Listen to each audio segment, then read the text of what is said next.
Hausa TV. Jama'a assalamu alaikum, barkanmu da warhaka kuma sannunmu da sake saduwa da ku a wannan zangon. A wannan zangon muna tare da babbar baƙuwa Hajiya Maryam El Rizuk Alƙali. Hajiya Maryam El Rizuk Alƙali mai sharhi ce akan al'amuran yau da kullum, masaniya, mai fashin baki, mai rubuce-rubuce, sannan kuma masaniyar cimakar yau da kullum ciki da wajen Najeriya. A wannan zango da ita za mu tattauna akan halin da ƙasar nan ke ciki, musamman yankin arewacin Najeriya, musamman halin matsin rayuwa da aka tsinci kai. Kada in ja ku da nisa, bari in koma gare ta.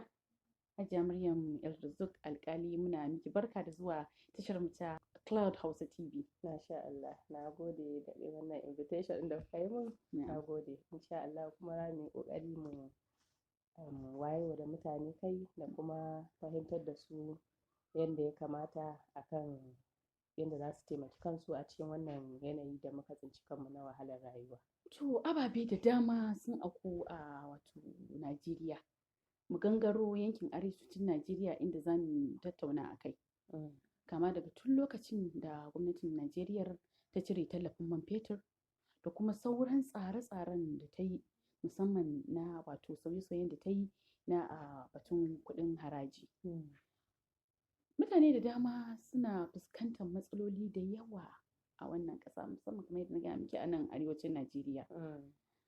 To a matsayin ki na mai fashin baki, sannan kuma mai rubuce-rubuce, ina mafitar wannan al'amari, musamman mata da suke cikin gida sun samu matsin rayuwa saboda waɗannan dalilai da muka ambata.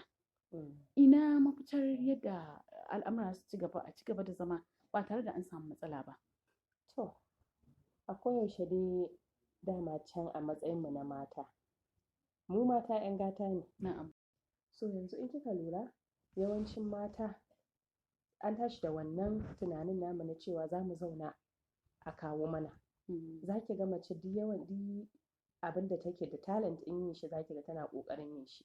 Za ki ga mace ko ba ta da halin da za ta yi sana'a, za ki ko ɗan ƙulle-ƙulle ne a cikin gida ana ɗan yi ana sayarwa, ko ana me ake cewa ko kitso ne ko lalle ne suna ƙoƙarin yi. To amma yanzu wannan abin halin da muka shiga na matsin nan da ya cire tallafi ya janyo mana, ya ba mai kuɗi ba talaka ba, kowa is affected. Ni dai ina ganin mata mu da muke a cikin gida, tashi ne za a yi tsaye a ƙara neman na kai, saboda shi ne zai sa a rufa wa juna asiri. Wato ɗan tarewa sisin da ake samu a cikin gida yana taimakawa.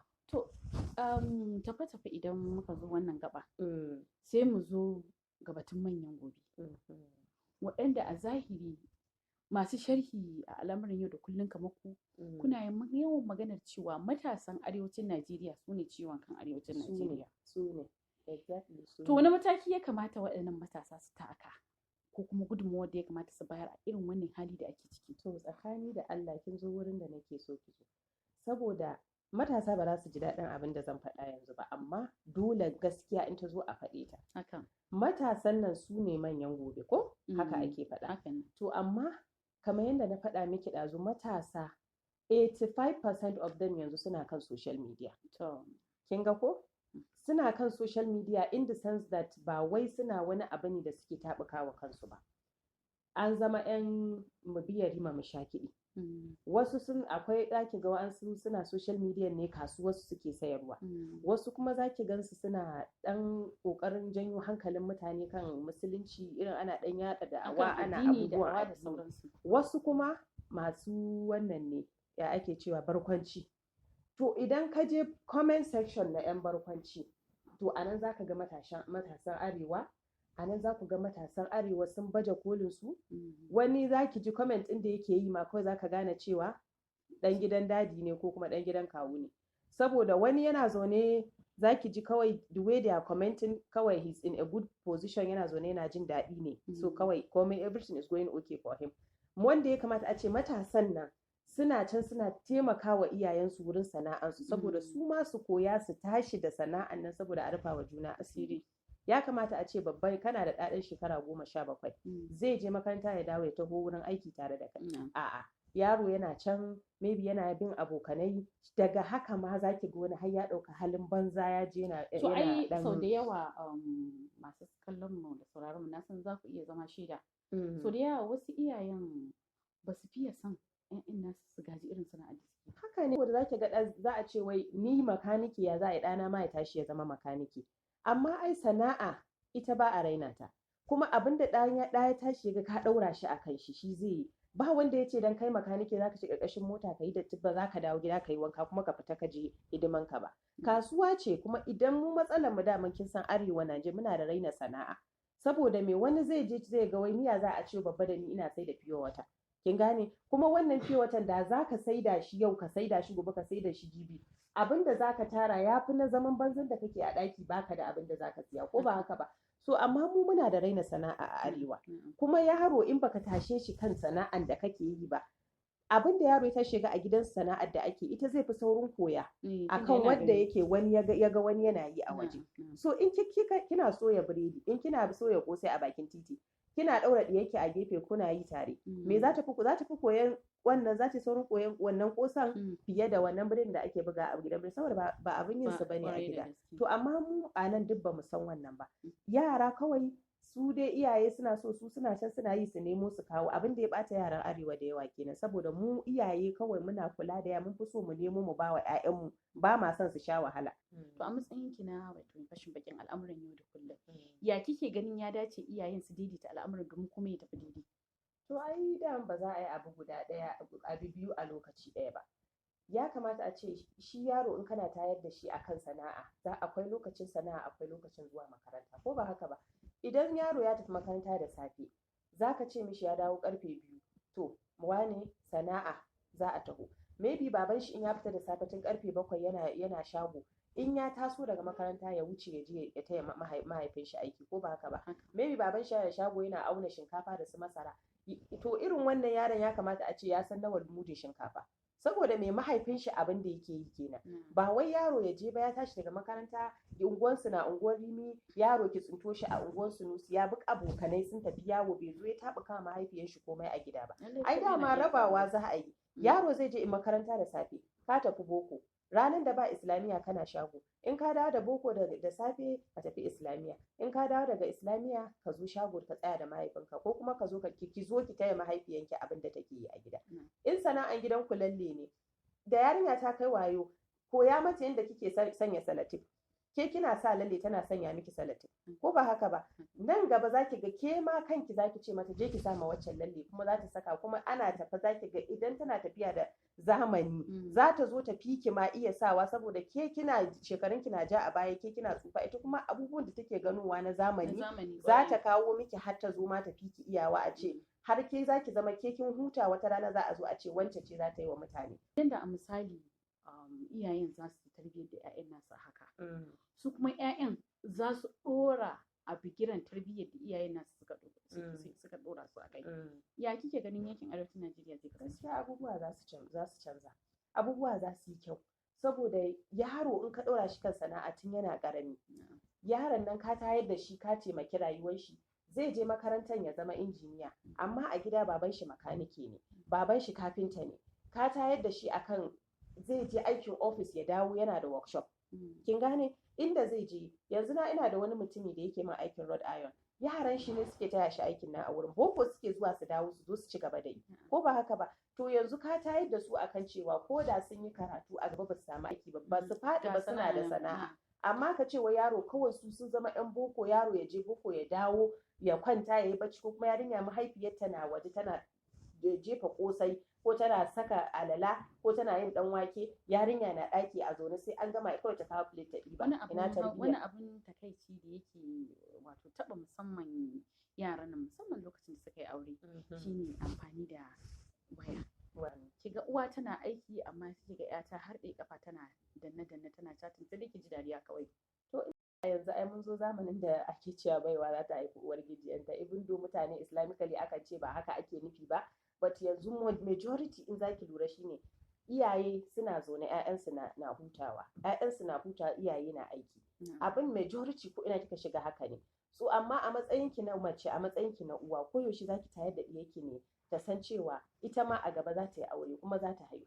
Za ki ɗaura ta akan cewa dole ta tashi ta koya, saboda in yanzu tana gidan mahaifinta ko da akwai mai yi muku hidima ba lallai ita in ta yi auren ta je ta zauna a gidanta ba, ita ma za ta sami mai mata hidima.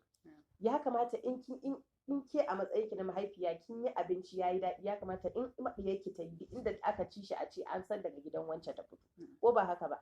Amma mu muke ba su dama, tunda yanzu zaki ga yaro ɗan shekara 4 yana da waya, yana da sim card, ta yakin tayar da yaron ki cewa yana yin waya, yana da halin da zaki sa mishi data ko kuma ki kunna mishi TV da ya kalla YouTube, ya yi sacin abin da yake so ya kalla, kuma sannan ki ce wai a gaba kina so ya zauna ki ya zama miki yaron da wai zaki sa shi abu ya aikata. Ya kamata ki ce kina da time ɗin da yaro oke yanzu ba abin da kake yi, a'a kada karatun ya ma yara yawa, zaki ce oke to ga dan tablet ɗin ku dan yi kallo, ku dan yi nishaɗi, ko in akwai wuta ki ce su je su yi kallo, in ba wuta ki ce oke ga tablet ɗin ku je, ba wai ya zama daily abu wanda za a ce kullum abu na hannun yaro yanda yake so zai yi amfani da shi. Kin gane me nake faɗa?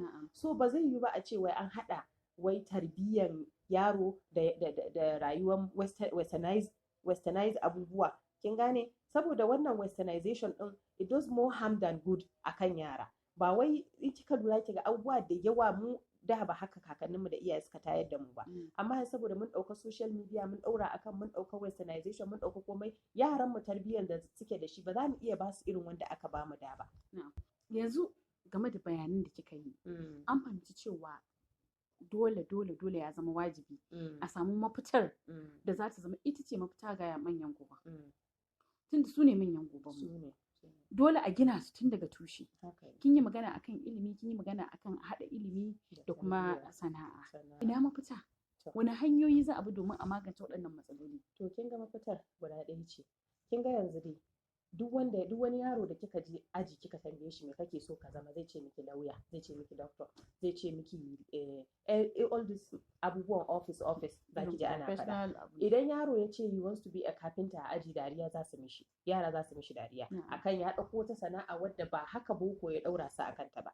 Ni yaro na da ya ce he wants to be a chef, malama ajin su kirawo ni ta ce min wai kina da sanayya akan abin da danki yace yana so kuma a matsayin ta na malama, a matsayin ta na malama. Nace mata ai ni caterer ce, ni aiki na abinci ne, kuma abin da yaro na tashi yaga ina yi shi yayi picking interest akai, so if he wants to be a chef ya zama chef, I will support him 100%, tunda sana'a ce kuma zai samu kuɗi. Sai tana min wani kallo irin wannan. So saboda haka yanzu misali wannan hutun da aka yi na long vacation ba hutu muka yi dogo wanda ya ɗauka a wata ɗaya hada satuttuka akai ba.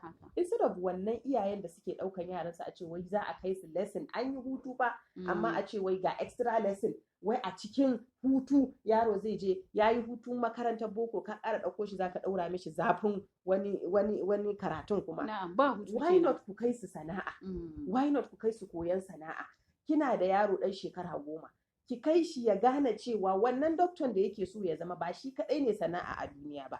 Wannan abin ne zai sa yara ma hakki ma gane kila ɗanki yana da interest akan wani abu. Shi ne zaki gane cewa ɗanki yana da wani talent da baki san yana da shi ba. Ko ba haka ba? Kin an yi hutu, kin ga flyers na yawo cewa za a koyar da yara ɗinki. Beginners class na koyan ɗinki, kina da 'yar budurwa 'yar shekara 12. Ki kai ta a sa ta, ko in kika ga in the future she's not interested in ɗinkin, aka yi wani dogon hutun kika ga ta zauna a gida ba abin da take yi, ki kai ta koyi saƙa. In kika gabata da shi, ki caccanza mata ta zama cewa she has experienced a lot of abubuwa da zai sa har ta gane cewa this is what I'm interested in doing. Kin gane? Ga catering classes da ake ɗaukan yara 'yan ƙanana a ce shekara 10 zuwa 15. Ga makanikai, ga wannan akwai skill acquisition centers wanda za ka shiga ka koyi abubuwa. Instead of mutane mu dinga kawo extra lesson teachers gida, wai an yi hutu ka ce wa ɗanka wai a fara koyo zai shiga aji 4, kina so a koya mai abin da zai shiga aji 4 ya tarar. Why are you running faster than your shadow? Allow the boy to enter aji 4 ya koya mana. So sana'an nan fa ita ce fa mafita, is the only solution for northerners. A tashi a nema. Shi yasa lokacin da Buhari ya ce lazy Nigerian youth, aka fito aka ringa masifa social media wanda kika shiga, aka mai da abin kawai Buhari ya zage 'yan Afirka, 'yan Arewa. Ya zage Nigerian, wanda kuma ita ce ainihin gaskiya. Wanda shi ne yayi triggering 'yan Najeriya suka fara aiki. Yanzu kika tata da mata, 'yan matasan mata daga shekara 20 zuwa 35, kowa CEO ce. Duk wanda kika yi magana zai ce miki ina sai da samosa, ina sai da spring rolls. A'a wannan namiji in kika taya shi zaki Sadiq Culture, zaki ji an ce miki Mu'azzam shoes and more. In har an yi nasarar samun hakan, hakan ya haifar da ɗa mai ido sosai. To a wannan daidai gabar da ake maganar matsin tattalin arziki musamman saboda halin da aka tsinci kai nan arewacin Najeriya da rikicin Nijar da dole zai yi naso. Idan har wannan ya kasance a matsayin mafita, wani shawarwari zaki ƙara bayarwa matasan su tashi haikan ya zama musu mafita saɓanin TikTok da sauran abubuwa?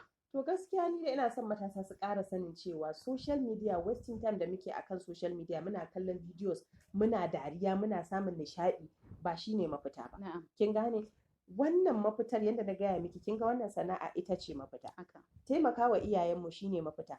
Na biyu mu daina zagin shugabanni.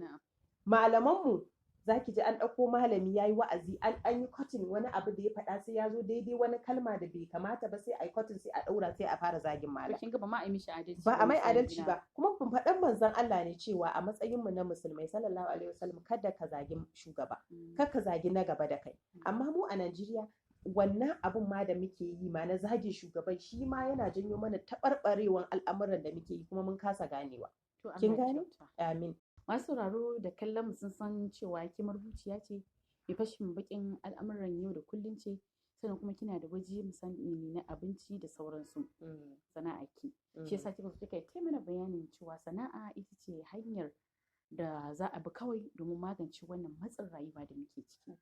Za mu so da ni da masu kallo za mu so ki mana bayanin wannan sana'ar taki a takaice.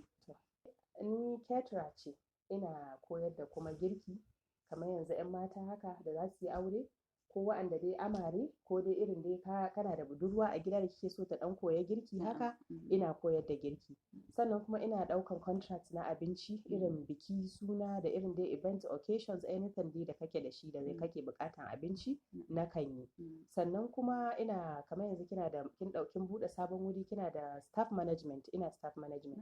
Kin kawo sababbin ma'aikata, kin bude restaurant, kina so a dan koyan miki da su, a dan miki training din su on hygiene da yadda za su kula da wuri, da yadda za su yi miki abinci, da dai wani abubuwa da dai yadda za a ɗora su akan ɗabi'u na tsafta da na kula da wuri. To duk ina yin wannan training din na staff management. Yawwa. Kuma ina kamar yara ƙanana din ma za ku iya kawo su wuri na irin wanda kake so, irin kamar yanzu magana da muka yi na yara a ɗora su kan sana'a, su ma muna irin class na aji na irin ƙananan yara wanda za ki ga daga shekara 10 dai zuwa 15 haka shi ma muna yi. So abubuwa dai da dama haka. Kuma yanzu haka muna nan muna kokari ma mu dan samu space din mu inda zamu gina mu maida shi kamar makaranta haka na koyon girki, inda yara su ringa zuwa ko yaushe ko cikin hutu ko amarya ko irin dai uwar gida da yake so ya koya din ya koya. To masu sauraro yadda hirar mu ta kasance kenan da Hajiya Maryam El Marzuk, inda muka tattauna da ita akan hanyoyin da za a bi a wato taimaka za su magance matsin rayuwa da ake ciki. Inda ta bayanin cewa sana'a ita ce mafita. A kodayaushe iyaye su mai da hankali wajen kula da 'ya'yansu, su mai da hankali wajen kula da tarbiyyarsu da koya musu al'amuran da za su zama manyan gobe na kwarai. Musamman yadda iyaye za su mai da hankali wajen ba su ilimin zamani kuma tafi da ilimin sana'a. A wannan zango a nan muka kawo ƙarshe. Taku har kullum Habiba Muhammad Abdulkadir daga nan Cloud Hausa TV.